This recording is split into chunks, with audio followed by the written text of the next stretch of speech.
जय भीम मित्रांनो, मी देवेंद्र इंदुरकर पुन्हा एकदा आपल्या सगळ्यांचं स्वागत करतो माझ्या चॅनलवर, ज्याचं नाव आहे बाबासाहेब 973.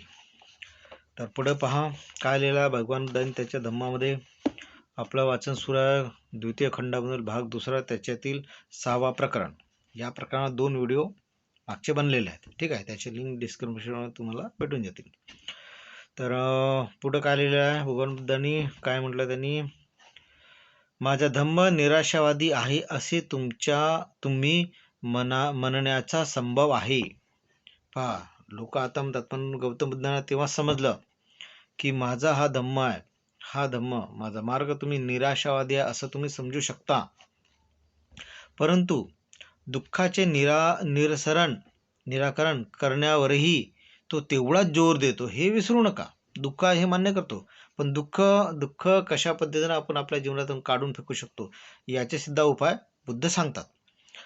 माझ्या धम्म दुःखाचे अस्तित्व मान्य करतो यात शंका नाही, परंतु दुःखाचे निरसन करणे तेवढेच जोर देतो.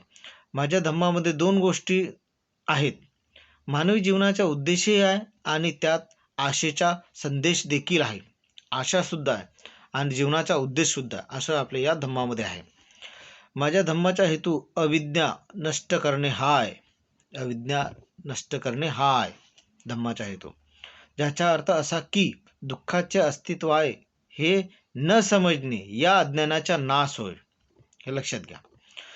त्यात आशेचा संदेश देखील आहे, कारण मानवी दुःखाचा अंत करण्याचा मार्ग तो दाखवतो.